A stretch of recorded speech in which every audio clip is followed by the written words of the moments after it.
E para compreender e repercutir essa tentativa de golpe de Estado na Bolívia, nós vamos conversar agora aqui no Jornal da Itatiaia com o professor de Relações Internacionais da PUC Minas, Jorge Lasmar. Bem-vindo ao Jornal da Itatiaia, professor. Bom dia. Bom dia aos ouvintes. Professor, o primeiro ponto para a gente compreender o que levou a essa tentativa de golpe de Estado na Bolívia é entender qual que é o momento que o país vizinho aqui atravessa, do ponto de vista, o contexto político, econômico, social. Descreve para a gente, professor, para aproximar esse tema aqui do nosso ouvinte, por favor. Bem, a Bolívia tem um cenário histórico, social, econômico bastante complexo. Só para dar uma ideia para o ouvinte, na história da Bolívia se estima que houveram mais de 196 golpes ou tentativas de golpes de Estado. Então é um país que tradicionalmente, politicamente, tem sido bastante instável. E parte disso tem a ver com tanto condições históricas e sociais. É um país que é considerado multinacional, que tem várias nacionalidades, várias minorias, que entrou em guerra com seus países vizinhos e perdeu uma série de territórios, inclusive acesso ao mar, inclusive vendeu o Acre ao Brasil também, numa situação um pouco tensa, uma relação um pouco tensa entre o Brasil e o Acre.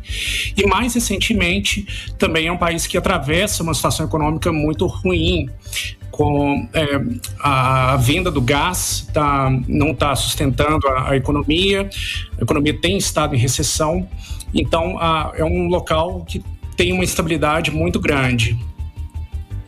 Ô professor, o José Zúñiga, o Juan José Zúñiga, que é o responsável por essa tentativa de golpe, pelo menos o maestro dessa história toda, ele foi preso e depois de preso acusou o presidente Arce de orquestrar esse ato, ou seja, seria um teatro para aumentar a popularidade do presidente. As imagens em algum momento me levaram a pensar isso, aquele momento ali do presidente com o general, um perto do outro, ele mandando ele sair do palácio, enfim. O senhor acredita nessa possibilidade de um teatro para aumentar a popularidade de Luiz Arce ou não? É possível. Para o ouvinte entender melhor, o contexto mais recente, a Bolívia, em 2019, passou por um golpe de Estado, no qual o ex-presidente Evo Morales ganhou uma eleição muito contestada.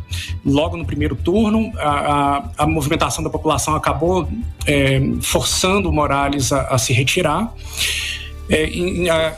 O presidente atual, então, assume em 2020 com eleições, através de eleições, e há depois uma tensão ali entre o Morales e o Acre, apesar dos dois participarem do mesmo partido político.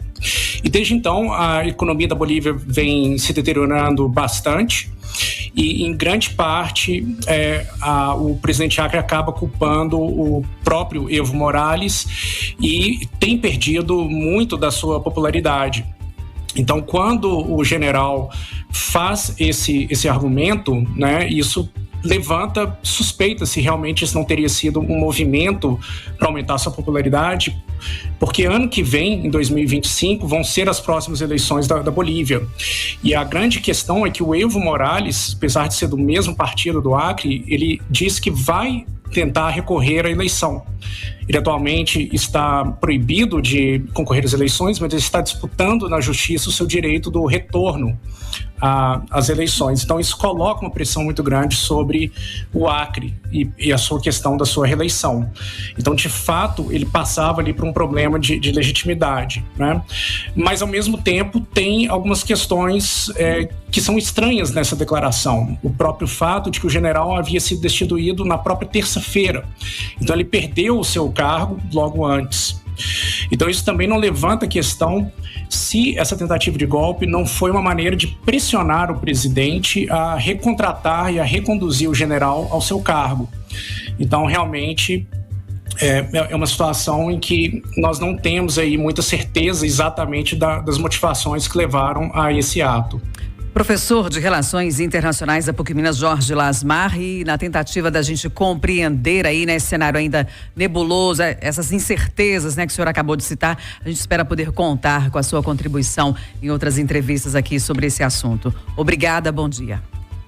Eu que agradeço, bom dia aos ouvintes. Bom dia, professor, obrigado.